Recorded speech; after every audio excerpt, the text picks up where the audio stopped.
Hello and welcome to Overtime Hockey Talk. My name is Mark Paul. My co-host is Justin Baker. Justin, the biggest trade of the year just went down. Maybe the biggest trade of the last, Maybe. very well could be. Very well could be. Yeah.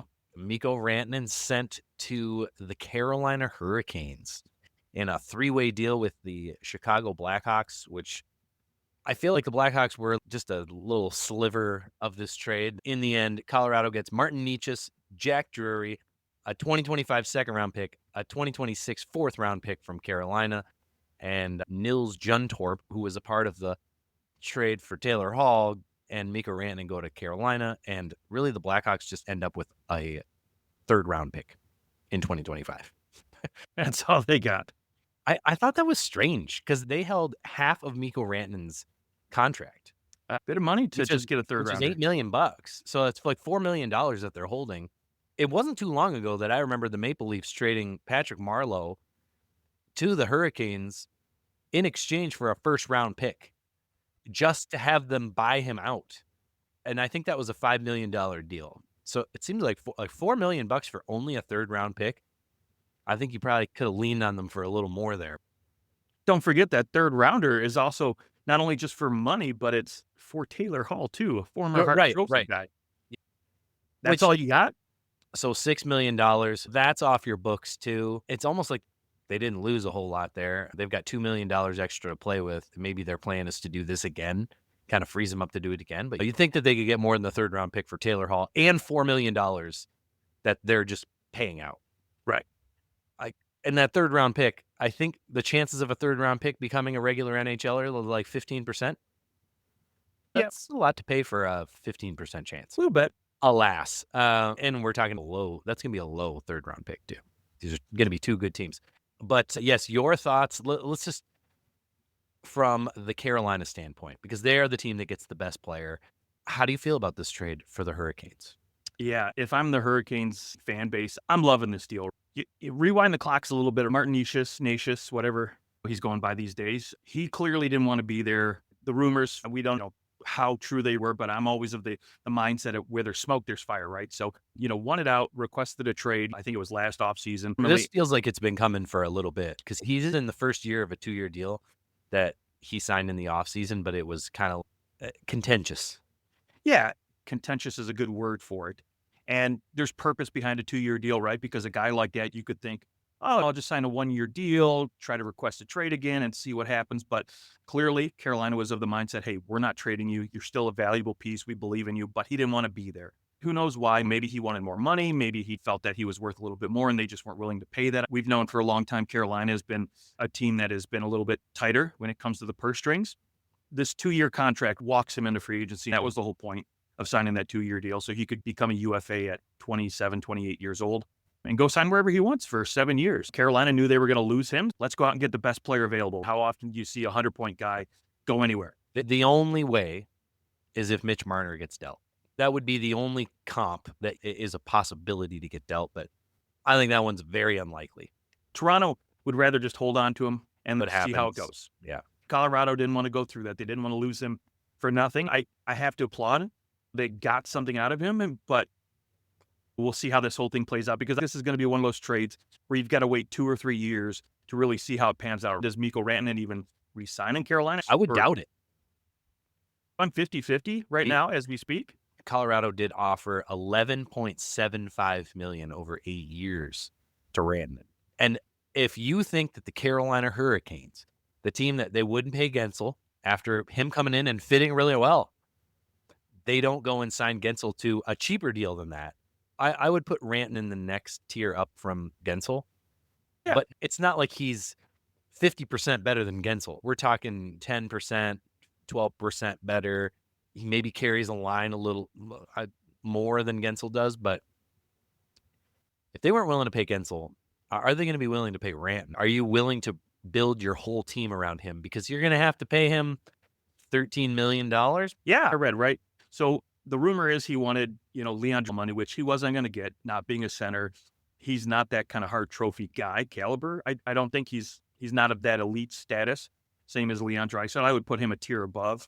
Well, we're going to find out now that he's gone from McKinnon's wing. Right, exactly. We're going to see how much he drives play. But, for me, from what I've heard, just reading the Twitter verse, whatever you want to call it, the rumor is that he's looking for kind of that same percentage of cap hit that David Pastrnak got. So he's not looking to break the bank. And if you look at it next year with the calculations that they're thinking the cap's going to go to, it's going to be about $13.1 million is what he's looking for. Yep. That's what he's going to pull. Yeah, and that's not extreme, and it's not out of the realm of possibilities for a guy who can put up 40, 50 goals and 100 points. That's not crazy. He wasn't getting more than McKinnon. No, not in Colorado. They weren't willing to do that. He did come out and say there was a talk with a Finnish newspaper where he said he wasn't looking for Draisaitl money, but he wasn't going to break the bank on Colorado. Still, I think he wanted that $13 million, and he wanted to become the highest paid winger, which is appropriate time and place, right? If your contract's up. Yeah. You're the best winger to become a UFA since Panarin. For Carolina, they got to go deep. They got to go to the finals at least here. Or I mean, this is has felt the last few years it's been, well, let's go out, let's make a big splash, let's bring in somebody, let's bring in Gensel, let's see what happens in the playoffs. It seems like every year it's the same story, win around and don't score enough goals, and that's why you lose. So they've been trying to go out and get goal scorers, and it still hasn't worked. And it's like, you got to pay somebody. It might as well be Rantanen. And I'm sure if you're in Carolina, you're hoping that he likes it there enough. It's a little warmer than Colorado, I guess, in the winter. It's probably pretty similar climate other than it being lower in elevation. But now you got to deal with hurricanes. So there goes that. That was a fluky one.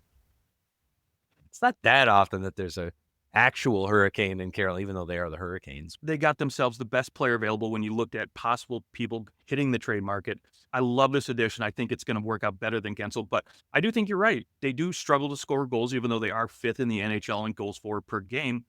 But to me, I don't think this team is done. They still have their first round draft pick. I think they're going to go out and target a center because really, Jordan Staal, Kotkaniemi, these are not guys that I want to go in the playoffs with and try to win the cup with. They're guys better suited for the third and fourth line. I love Jordan Stahl's leadership, but no offense to him, he's not going to fill in on the second line. Kotkaniemi, to me, is just not going to do it for them. When you have to pair him up against other teams, you're probably going to end up facing like Toronto. If you got to go face John Tavares and Austin Matthews, I'm not throwing Sebastian Aho and Kotkaniemi against that. You're going to lose every time. Right. Yeah. The issue to me is you go and you give up Nietzsche's for Rantanen. Yes, this is a good move because Nietzsche's didn't want to be there. Now you can get a guy who maybe you can convince to stay there, if that's in the plans. And you also go grab Taylor Hall. This is not a team that's looking ahead very far. Like, we're looking at, let's win the Stanley Cup now. Let's go and make it happen. Yeah. When everything's on the line with these deals, it isn't very often that they work out in your favor because only one team wins the Stanley Cup. We only look back at one team and go, that trade was worth it, giving up a lot of futures. And Nietzsche's to me isn't. Now, Rantanen certainly is in a different area of elite when it comes to between Nietzsche's and Rantanen. But it's not like Nietzsche's is a bad player. I mean, he's basically a point per game guy for Carolina. And you're replacing him with someone who is a slightly more than a point per game guy. You lost a lot in this deal. I don't know that the Hurricanes are so much better at the end of the day. The only thing I could say is, hey, Rantanen's won a Stanley Cup, and that's nothing to bat your eyes at. Rantanen's won a cup. They also lost Drury, who I know he's not putting up huge points, but that is a depth piece. So now you're going to be looking for another depth piece to come in and replace that. I guess that's Taylor Hall, which over under how many games does Taylor Hall play by the end of the year? What are the chances of him getting hurt and missing the rest of the year? I'd give it a solid 25 games. Yeah. I don't know that I love the trade. If I'm playing NHL and I'm only playing this for one season, I don't care. I just want the best players. Well, then heck yeah. But if Carolina doesn't win the cup, it's a pretty easy check mark in Colorado's camp because they get Nietzsche's for another year. They also got draft picks. If they win the cup, then okay, I'll come back here and eat my words because it obviously was a great trade. But if they don't win the cup, then all this was kind of for naught. Or they go and they re-sign Rantanen, which I will be shocked. I'll be floored if the Carolina Hurricanes actually pay him money. Them not re-signing him? But right now I'd give it 50-50. It's just a coin flip at this point. There is that connection with Sebastian. I think that's what they're banking on. You want to play with one of the best Finns in the world. Hopefully those two can have some chemistry. Yeah. That's why they brought him in. But history has shown that Carolina doesn't like to pay for guys like this, especially wingers. And to me, again, I think they're still there's another move to be made, whether or not they bring in a guy like maybe Kirby Dach to play second line center. They have to do something because I'm not betting my future on Kotkaniemi to win them a cup. So, and let's not forget too, right? I mean, yes, their record speaks for themselves. They're playing very good hockey, and you can never count Rod Brind'Amour's teams out. But I don't trust Freddie Anderson to stay healthy, and Peter Kochenkov, I don't know what you're going to get out of him in the playoffs. His defense is substantially weaker than it was last year in the playoffs, and look how that panned out. Yeah. And they've got Orlov, Slavins, Burns, Walker, and Gostisbehere. They have a good 5 defensemen. It's good enough to win. Absolutely. It's good. I don't think that's their weakness by any means. With Rantanen, I hope that it's worth it. I hope they re-sign him because I look at that fit. Eventually, you're going to have to sign somebody. They're a numbers team. So they've looked at other players who've come around and they go, this guy's not worth paying top dollar for. Maybe they look at him and say, Miko Rantanen is one of the best wingers in the NHL. We are willing to pony up for him because he is worth that money. He's actually worth more than that money. I think that's what they try to do. A smart team looks at a player and they go, well, you are overvalued. We don't want you, right? You don't want to have a team full of overvalued, overpaid players. You have to have a team of undervalued and underpaid players. That's theoretically how you win with lots of depth, is you have a team that's underpaid. That's how Chicago did it. That is how Chicago did it. It's true. Incredible drafts from Stan Bowman. But there's nothing in their past that indicates that they even have the ability to go out and sign a guy like Rantanen. And how funny would it be after all of this hoopla, right? They make the trade. They send Nishas, who's on for another year. If Miko Rantanen still ends up re-signing with Colorado in the offseason, just goes right back. That would be hilarious. I don't think that's going to happen. No, I don't think so either. I would put that at the 1%. But here's what I think happens in Carolina, especially a guy so Gensel, he comes from Pittsburgh. Rantanen, he's coming from Colorado. Two much like very established franchises. They're bigger in their community. Like the Carolina Hurricanes are about their last place. Like they're behind NASCAR. They're behind college football, pro football. They are at the back of the line when it comes to local sports. Now, it's not a knock on them. It's more of a culture thing, but it just is the location that they're at. I think some of these guys go there and they go, oh, this is great. I don't get recognized. I think other guys go there and they go, like, this feels like I'm a second-class citizen in the sports world. And they end up going somewhere else, like Tampa Bay. You go to Tampa Bay, you're in with the Lightning. Yes, there's the Bucks, but hockey's very popular there. When you go to that rink, you don't feel like a second-class team. That team's got a lot of money poured into it. So I wonder if that's what happens in Carolina too, is that like, yeah, they won't pony up for money, but also it's not the same vibe as you could get if you go and sign in Tampa or Colorado, or you were to go and sign with any number of teams where there's just a little bit more of an established fan base, and which could also be the reason why they don't want to overpay for players, as money is a little tight. Could be. I don't think you own the Carolina Hurricanes to go and make tons of money. I think you have tons of money and you're like, I want to own a franchise. Let's talk about this deal from Chicago's standpoint. Losing Taylor Hall, which is really all that happened. I think Connor Bedard was a little upset that he loses Daddy Hall. When you look at Hall and what he brought to Chicago, are you okay with this move, or would you have preferred, like if you're a Chicago fan, to just go, if this is all we were going to get for Taylor Hall, why don't we just keep him? I'm kind of in that mindset. And I think, I'm also in the mindset too, where like you're going through a rebuild, and no matter how much you place value in younger players, draft picks, prospects over veteran talent, you still need some of that veteran talent, right? You still need guys who've been there, guys who have that experience and that IQ to teach those younger guys, right? And I know Nick Foligno signed for another year and they brought in Tyler Bertuzzi. But if you're mentoring a guy like Connor Bedard, I think Taylor Hall is a great piece to have there. I know he was vocal in saying that he wanted to stay there. He wanted to see the rebuild through. And I think, honestly, if you're Chicago, that's the type of guys you want there, right? I mean, you want guys that want to be there, especially when it is going to be difficult for a couple more seasons in Chicago. And maybe this is the case where he goes back.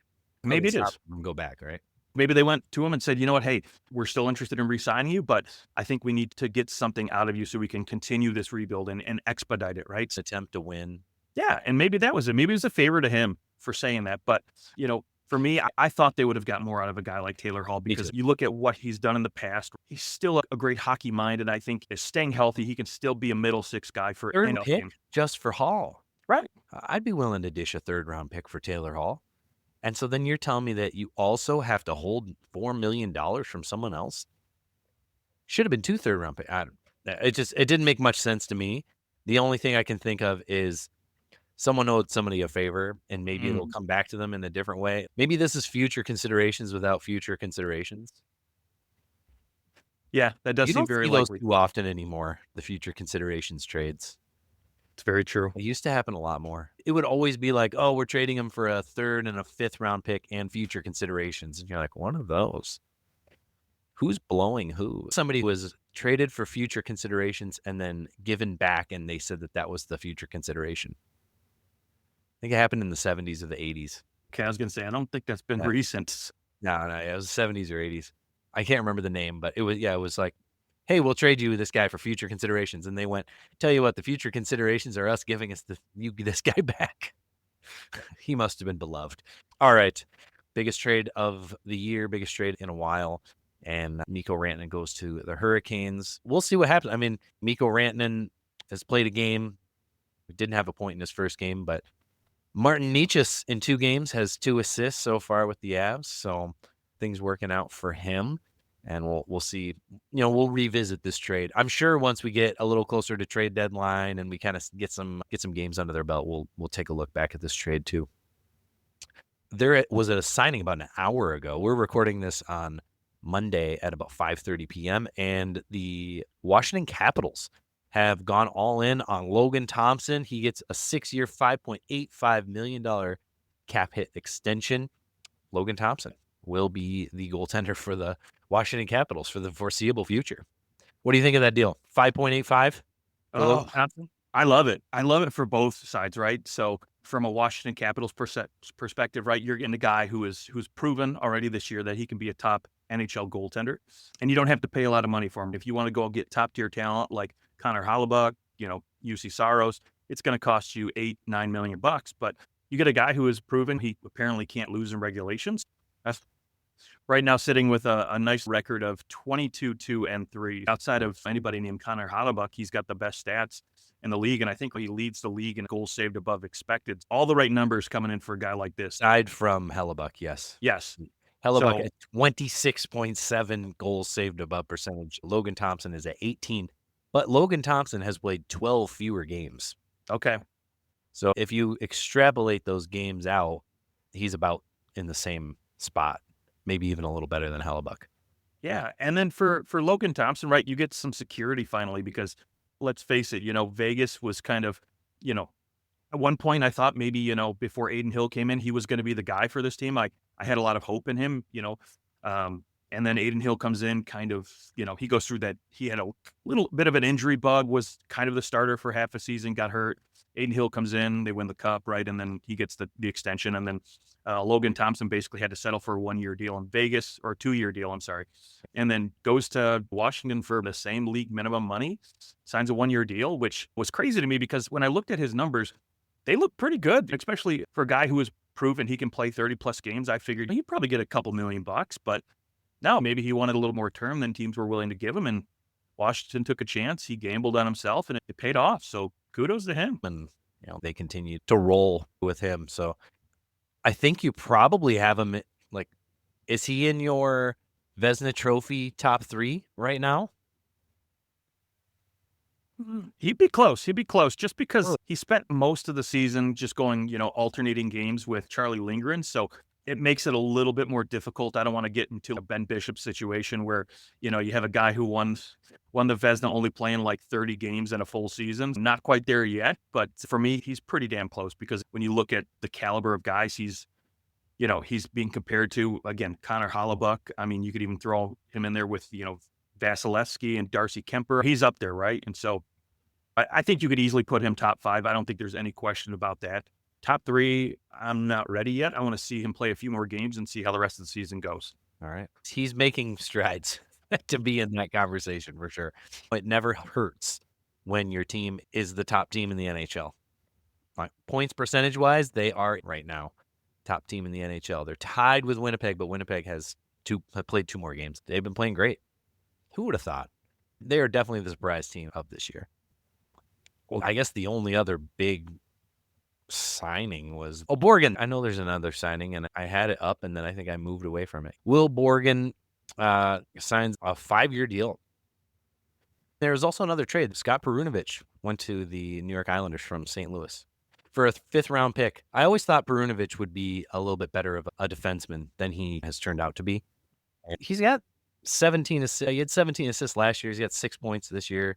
Just things haven't fully panned out for him. I wonder if going to the Islanders where they play a much less sexy game, like they play the most boring defensive style hockey, bodes well for him, and if he can play a little bit better. Yeah, and it's odd timing because they just signed Tony DeAngelo to a 1-year deal coming over from Russia. Yeah. Tony DeAngelo is not a guy I would think for the Islanders would be, a defensive defenseman kind of, player I think that they're normally used to having. But I think this speaks volumes to the injury bug that's plaguing Noah Dobson and Mike Riley right now, 2 guys on their team that were bringing the offensive numbers. So I think both these guys coming over signal that maybe these guys are going to be out longer than we thought. I think we all thought Tony DeAngelo would never play a game in the NHL ever again. And here he is. Man, the guy is like a cockroach. He won't go away. He just keeps on like he's in the KHL and he just goes, guys, I got to take off. Somebody needs me now. See you later. With the Will Borgen extension, I got to digging a little bit. He was traded on December 18th for Capo Caco. And the deal has worked out really well for both teams. If the Rangers are willing to give him an extension, and despite other things not going the greatest for the Rangers right now, you get a defenseman who's reliable, cost-controlled now. He's going to play in your, that second pairing most likely for the next couple years. A good deal for the Rangers. But I was like, I've watched a couple Seattle Kraken games. It looks like Capo Caco is finally getting that opportunity to be the player that he wanted to be. And so far, so good with the Seattle Kraken. I think he's almost a point-per-game player through the games that he's played in Seattle. Now, Seattle's no good. They're like, I think 7-1 since he went there, which was better than what they were before he got there. It's not as if he's making this crazy difference in terms of the wins, losses, but he is putting up points, and he's got that nice fit there with Matty Beniers and Jaden Schwartz playing next to them. And I think it was needed for Caco. It was needed for Beniers. Like, Beniers needed somebody who could move the puck from that wing position. Even though we all thought that Caco would be more of a goal scorer, it kind of turned out to be a little more of a playmaker. He still has a decent shot, but he's getting those apples. That trade has worked out really well for the Seattle Kraken. You trade a guy like Borgen, who's fine, but I don't think Borgen was the difference between the Kraken being good or bad. I do think that Capo Caco changed that first line for them, and that's important. They still have a lot of work to do, but he is a much better fit in Seattle. Things are a little quieter out there, and you're not going to have that same kind of pressure where it was like, we drafted you 2nd overall, bro. Why are you only putting up 35 points? Right. Whereas in Seattle, he gets that fresh start. There's much less pressure on him, and the organization can just treat him like anyone else and give him the opportunity to play. Yeah, and I think outside of Jared McCann and his goal scoring, which hopefully he continues to find ways to score goals in the coming years. But when you look at the future of the Seattle Kraken team, I don't really see any wingers coming down the pipeline where you get excited and say, this guy could be a top-line winger. He could be a potential point-per-game guy. They got a bunch of middle 6 guys, Tolvanen, Jada Schwartz, Bjorkstrad, all these guys that, again, I don't think they go to any other team and really move the needle. But Capo Caco Capo Caco has that ability to come in and push the needle and still can develop into a guy who could potentially, again, we could be talking about an all-star, in the future for the Kraken. Yeah. Yeah, absolutely. And, I feel like the Kraken have kind of, they've slid through the cracks a little bit this year. They went out, they signed someone like Brandon Montour. Montour has really had I wonder if he regrets not finding himself in Florida anymore. 2 years ago when he had 73 points, I think that was probably a little lucky. He had the best season of his life, but it was such a deviation from what, like, he had 35, 37, 33, 14. Like, Mm-hmm. it's not as if he was a huge points guy. He was a 30-point guy, maybe a little more. He gets 73, and he just has not been able to get back there. He'll probably end up with about 35 points again this year, but he's on a team that is definitely not quite as strong defensively and doesn't have the same players to pass the puck to up front. I think it's hurt him. I'm sure that the money that he's making isn't hurting him at all, but I wonder if he goes, maybe I should have stuck around in Florida for a little bit less money. It would have been more fun. No state tax down there, right? Definitely tax in Washington. Definitely tax him. Definitely tax there. Yeah, you wonder, hindsight, right, 50-50, we could say that every single season there's always one guy who's like, maybe I should have stayed there for a little less money, but we'll probably get into this as we get closer to deadline time. I'm sure Florida's going to be looking for another defenseman because you lose basically your entire second pairing, and I'm sure they wish that Brandon Montour would come back and play in that second pair with them.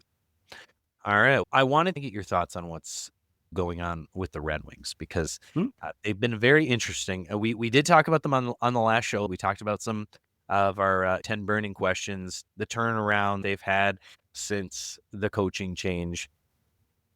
They're 6-3-1 in their last 10. They've won their last 2. I got a text from someone asking about Patrick Kane. Patrick Kane has really turned his game around since the coaching change. I wanted to ask you if you think there's any chance that Patrick Kane gets dealt. I'm going to go 60-40 and say yes. Okay. Only reason I say that is because right now I think the Red Wings' biggest area of need is their 5-on-5 play and goal scoring. Patrick Kane is not, his production isn't there when it comes to 5-on-5 play. You've seen the minutes dip a little bit, and he's been more of a power play guy. Yeah. To be fair, he's done a lot of damage in the power play. Yes, absolutely. And teams would kill for that. That's what I mean. Come playoff time, special teams become just a little bit more difficult, and they can always be the difference between winning a game and losing a game. You just get that one extra goal in the power play going 25 versus 20%. That's a big difference, and teams will pay for that leadership, that experience he has. And you know what? I mean, don't get me wrong. I love seeing the Red Wings. They're thriving. They're playing a lot better hockey. They're playing a little bit grittier, a little bit more responsible. And again, that power play is phenomenal right now, one of the hottest in the league. The problem is every other team in front of them, the New York Rangers are 6-1-3 in their last 10. Everybody, Ottawa, Columbus, everybody else is at that 7-3, 6-3-1 situation where it's going to be very difficult for the Wings to jump 4 or 5 different teams to get into the wild card. As we get closer and closer to the deadline, might be a situation, again, I know he has a full no move clause, but it might be one of those things where they go to him and say, hey, do you want to hang around or do you want to get traded? Do you want to go have a shot at another cup? True. It is first and foremost his decision, right? Like, right. There's no getting around that. Yeah. And I think he likes being in Detroit. He loves playing with the Brinkhead, but ultimately, I think at the end of the day, Detroit's got to do what's best for the franchise. I think they're probably going to go have that conversation with him. So if he says yes, I do think, if Detroit's still sitting outside of the playoff, they'll let him leave. They'll maybe let some of these younger guys from the minors come up and put in a few more minutes like they've been doing with Marco Kasper. They've kind of elevated him to a top-line role now, and it's working very well. So I think they'll probably explore more of that, bringing up a guy like Nate Danielson, giving him some middle 6 minutes and see how he thrives in the NHL. Yeah, the other thing to consider is Patrick Kane is going to get another $250K at 60 games, which he's at 42 right now. He's going to get $500K if they make the playoffs, which is, at this point, I would put it at like 30%. The Wings make the playoffs. There still is certainly a chance. Like, they're only 4 points out of the playoffs. They could do it. They would have to keep Kane. Unless they go and they trade Kane and they get someone back even better, which I don't know where that's going to come from. He also gets another $250,000 if he gets 60 points and they make the playoffs. The 60 points is probably, he's at 30 right now. It's probably right on the cusp. If he keeps playing the way he's playing right now, it's certainly possible. But, the downside of that does mean that that's an extra $1 million on the cap next year. Maybe you want to deal them before those things happen. If they happen, that would be an extra $1 million. So I guess they have the cap space this year, so they would just throw it on there. Yeah, and I don't think they're really worried about that. And I'm not really sure, right, if you trade him and he hits those marks, does the team that traded for him get stuck with that bill, or does that go back to the Red Wings? I think the team that would acquire him would get stuck with it. It would depend. If the Wings took like half the contract, maybe that would be something in the negotiation. It's a great question. I'll have to do some digging on that. The other side of it is there's a lot of young players coming up. This Red Wings team, this has been a long rebuild. And the end result, the players that you have, there's no Connor McDavid, there's no Austin Matthews, there's no Jack Eichel. Like, there's none of those players. Now, Lucas Raymond looks really good. But is Lucas Raymond going to turn out to be Miko Rantanen? I don't, like Gensel, maybe like somewhere, that next tier that we've been talking about. He was a great pick where they picked him at. They just haven't gotten that generation. I know only a few teams get a generational talent, but you look at the teams that have won the Stanley Cup, and they all tend to have those types of players. That's my disappointment right now with the Red Wings. Like, you've been bad forever, and yet you have not been able to. You don't have nearly as much to show for it as some other teams that were really bad. Granted, the Buffalo Sabres were really freaking bad for a long time, and what do they have to show for it? The Ottawa Senators have been bad for a long time, and they are just now sort of in a playoff spot. Maybe they'll make the playoffs, although things are looking good for them. I just want the Red Wings to do something. I'm looking at what Carolina did to bring in Rantanen. I'm going, when is Detroit going to start to go, we need to go out and actually go after a big fish to show that we're back? Maybe it is slightly to the detriment of the future, but let's get somebody in here who is a new best player or pretty darn close to it. Hey, I'll be honest, I'm a little sick of Dylan Larkin being the best player on this team. I don't think that was ever the intention. He shouldn't be the best player on a team. It's no knock on Larkin, but I just don't think he should be the best player on a team that's going to win. I agree with you. I know there's been talks about scouts with the Sabres and Dylan Cousins and all that malarkey, but I don't think he is better than Dylan Larkin, and he's not going to be at any point in his career, in my opinion. I'm with you. I think the Red Wings could use a splash. If they want to say to the fans, hey, we think we're in this with the new coach, Todd McClellan, and the team we have right now, Marco Kasper is looking good. Lucas Raymond looks phenomenal. Let's go out and get a guy that I think can really move the needle. They don't have to necessarily find that generational talent, but maybe they get a guy like, for example, Vegas went out and got Jack Eichel. That was the piece they needed to push them over the top to win the cup. Now, do I think going out and getting one piece is going to be enough? No, they need other people from within the organization to help get there. But for me, go see what Vancouver's doing with Elias Pettersson and say, we've got Nate Danielson, JT Conf for a couple first rounders here. Like, what do you want? Let's make a deal, right? Bring in a guy like Pettersson in Detroit, like Swede Town here. Yes. Even though there's not, Lucas Raymond is Swedish. Right? Yes, he is. But there's so many Swedish connections to this team. Like, get Zetterberg to call him, get Lidstrom to call him, get like anybody you need to call this guy and say, you want to play in Detroit. It is a great place. From what I understand, from what a lot of Swedes say, the nice parts of Metro Detroit, it can be similar to the lifestyle in Sweden. And like the same climate, Go live there, man. They're phenomenal places. Yeah. Super nice spots. Can even come to the Jewish Cultural Center and play some roller hockey. We should get back there sometime. I was thinking about that the other day. I looked at my goalie pads in the garage yesterday and was feeling a little down about that. I haven't worn them in a bit. I played some pond hockey at a house about 5 minutes from my house. It was just like 4 guys. It was a lot of fun, though. Put the net down. Let's go, baby. I was like, oh, man, I know somebody who plays goalie. I know a guy. He might be a stand-up goalie now. I'm not sure. But now, knees are working just fine. Well, that's our show. Let us know what you thought about the trade. Find us at OT Hockey Talk on all the socials. We did forget to mention the Four Nations, which we'll talk more in depth about next week since it'll be much closer to it. But Petrangelo's out of the Four Nations. Markstrom's out of the Four Nations. I'm wondering if Matthews is going to play in the Four Nations. I think they'll probably try some. You're playing. And you heard, too, that they're not going to penalize, the NHL isn't going to penalize people for not going like they do with the All-Star games. If somebody's hurt, it's one thing if you're legitimately hurt. Like Pietrangelo, I think he legitimately hurt. He said he was hurt and he wanted to deal with an ailment, but went and played that following night. So how hurt is he? I don't know. We'll see. But I remember when Datsuk missed the All-Star game and he was like, I just don't want to play in it. I'm hurt. And I have that jersey, too. It hurts to hurt. I bought the jersey thinking he was going to play and was excited for that. It was the 100th anniversary for the Canadiens, so it was a pretty nice jersey. That's right. They suspended him for a game. And he and Nick Lindstrom. I don't care. Right. What was that? 09? 10?